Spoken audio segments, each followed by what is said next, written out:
بسم الله الرحمن الرحيم نحمده ونصلي على رسوله الكريم اللهم بارك لنا في رجب وشعبان وبلغنا رمضان. I greet you with Assalamu alaikum wa rahmatullahi wa barakatuh on this, the 13th day of the month of Rajab, here in my Caribbean island of Trinidad.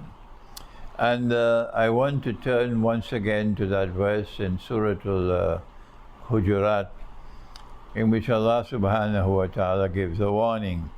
بعد أعوذ بالله من الشيطان الرجيم إن جاءكم فاسق بنبأ فتبينوا أن تصيبوا قوما بجهالة فتصبحوا على ما فعلتم نادمين. Be careful. Be careful with news.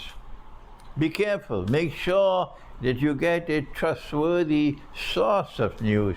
Because if news comes from you from a sinful source, and the whole of the modern West today, the news that comes from you is sinful.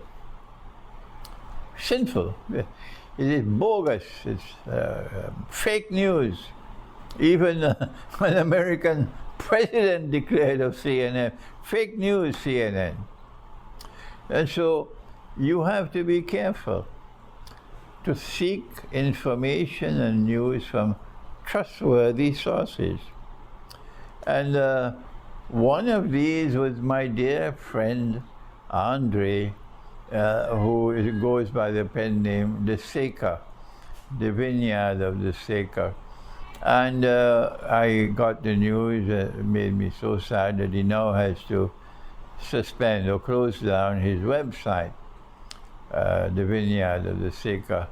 And there are so many, including my own webmaster, there are so many who are now turning to offer help to him. And may Allah make it easy for that huge amount of work that they have done to be archived, is not lost. But I also spoke of Colonel Douglas McGregor, and I have listened to a few of his analysis, a military analyst on the war in Ukraine, and I'm impressed. I'm impressed by his analysis. There's someone else by the name of Scott Ritter, and I have not had as yet the time to listen to him because I hardly ever view videos.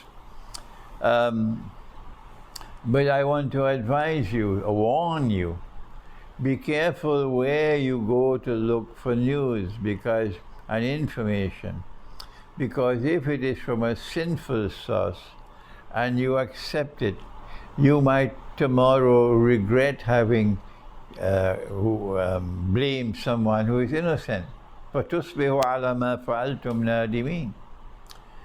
So I have found the channel called Russia Today, RT. I found it, I'm impressed that it gives me news from around the world. And I get the news in a very balanced way. I don't get any propaganda, I got news. I get also good analysis from RT or Russia Today. So then there is my dear friend Dr. Kevin Barrett. He might listen to this video, Kevin. I have not met him for so many years. We met last, I believe, in in Kuala Lumpur, and before that in Tehran. And Kevin Barrett, mashallah, mashallah, mashallah. I'm impressed by this brother who has such great integrity and such great courage and such great dedication and perseverance, and also such great eloquence, and who stands firmly for the truth regardless of consequences. That's Kevin Barrett. And I advise you that to go to his website, I think it's called Truth Jihad, or just type in his name, Kevin Barrett, and you'll find him to be a reliable source of knowledge, of news, of information, and of analysis. I wish I could go on to advise you to other places where you can go in search of knowledge. But I want to end with this warning that if you go to a sinful source for knowledge, Allah has warned you that you will make mistakes and then live to regret those mistakes. So we pray that Allah might guide you, those who listen to this video, to be careful of the places you go in search of knowledge, of news, of information, and of analysis. Thank you. Wassalamu alaikum wa rahmatullahi wa barakatuh.